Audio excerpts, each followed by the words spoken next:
DCC అధ్యక్షుని ఎంపిక పారదర్శకంగా ప్రజాస్వామ్యయుతంగా నిర్వహించడం జరుగుతుందని ఏఐసీసీ మాజీ జనరల్ సెక్రటరీ విశ్వరంజన్ మహంతి అన్నారు.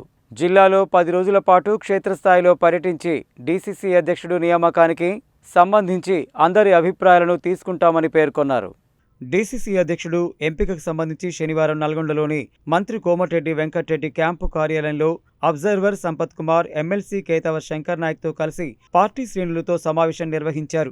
ఈ సందర్భంగా ఆయన మాట్లాడుతూ ప్రజాస్వామ్యయుతంగా పార్టీ నాయకులు, కార్యకర్త మనోభావాలను, అభిప్రాయాలను పరిగణలోకి తీసుకుని డీసీసీ అధ్యక్షుని నియామకం చేపట్టడం జరుగుతుందని స్పష్టం చేశారు. అందులో భాగంగానే మొట్టమొదటిగా నల్గొండ నియోజకవర్గంలో మొదటి సమావేశం నిర్వహించామని తెలిపారు. డీసీసీ అధ్యక్షుడు నియామకం తర్వాత బ్లాక్, మండల, గ్రామస్థాయి కాంగ్రెస్ పార్టీ కార్యకర్తల ఎంపిక నిర్వహిస్తామని తెలిపారు. జిల్లాలో 10 రోజుల పాటు క్షేత్రస్థాయిలో పర్యటించి డీసీసీ అధ్యక్షుడు నియామకానికి సంబంధించి అందరి అభిప్రాయాలను తీసుకుంటామని పేర్కొన్నారు. రాహుల్ గాంధీ దిశానిర్దేశంతో పారదర్శకంగా డీసీసీ అధ్యక్షుని ఎంపిక చేయడం స్పష్టం చేశారు. కాంగ్రెస్ పార్టీ ఆలోచనకు అనుగుణంగా పార్టీకి అంకిత భావంతో పనిచేసేవారిని, అందరినీ సమన్వయంతో పార్టీని ముందుకు నడిపించే వ్యక్తిని ఎంపిక చేయడం జరుగుతుందని తెలిపారు. రాజకీయ సమీకరణలను, అభిప్రాయాలను పరిగణలోకి తీసుకుని దరఖాస్తులను ఏఐసీసీకి అందచేయడం జరుగుతుందని పేర్కొన్నారు.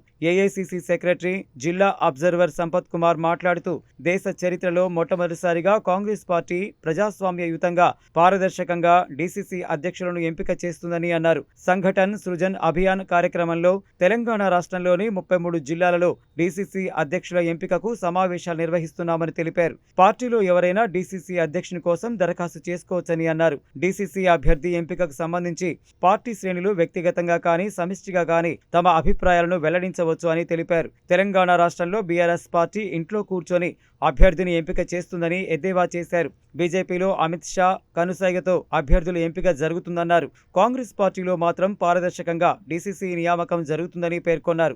ఏఐసీసీ అగ్రనేత రాహుల్ గాంధీ దిశ నిర్దేశ ప్రకారం ప్రజాస్వామ్యయుతంగా పార్టీ కార్యకర్తల అభిప్రాయం మేరకు డీసీసీ అధ్యక్షుని ఎన్నిక చేయడం జరుగుతుందని చెప్పారు. ఎమ్మెల్సీ కేతవత్ శంకర్ నాయక్ మాట్లాడుతూ కాంగ్రెస్ పార్టీలో కష్టపడిన వ్యక్తికి, అందరినీ సమన్వయపరిచే వ్యక్తికి అందరి అభిప్రాయాలను తీసుకుని డీసీసీ అధ్యక్షుడిని ఎంపిక చేయడం జరుగుతుందని తెలిపారు. పార్టీలో కష్టపడి పనిచేసిన వ్యక్తికి తప్పకుండా న్యాయం జరుగుతుందని స్పష్టం చేశారు.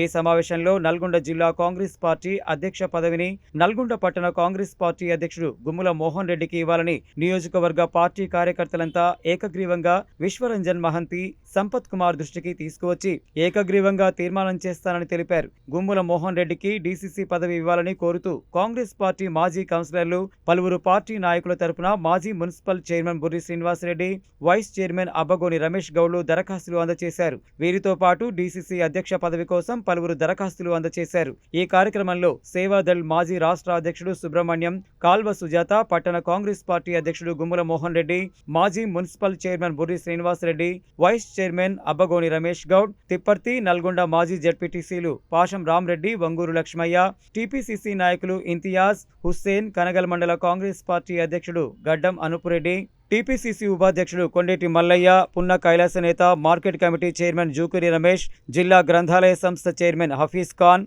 దైద రవీందర్, డీసీఎంఎస్ మాజీ చైర్మన్ బొల్ల వెంకట్రెడ్డి, దైద రవీందర్, మహిళా కాంగ్రెస్ జిల్లా అధ్యక్షురాలు గోపగాని మాధవి, రాష్ట్ర ఉపాధ్యక్షురాలు దుబ్బ రూప, పట్టణ అధ్యక్షురాలు నాంపల్లి భాగ్య, యూత్ కాంగ్రెస్ నియోజకవర్గ అధ్యక్షుడు మామిడి కార్తీక్, పట్టణ అధ్యక్షుడు గాలి నాగరాజ్తో పాటు మాజీ కౌన్సిలర్లు, నియోజకవర్గంలోని వివిధ మండలాల బ్లాక్ కాంగ్రెస్ అధ్యక్షులు, మాజీ జడ్పీటీసీలు, మాజీ ఎంపీపీలు, మాజీ సర్పంచులు, మాజీ ఎంపీటీసీలు, యువజన కాంగ్రెస్, మహిళా కాంగ్రెస్ నాయకులు, కార్యకర్తలు పాల్గొన్నారు.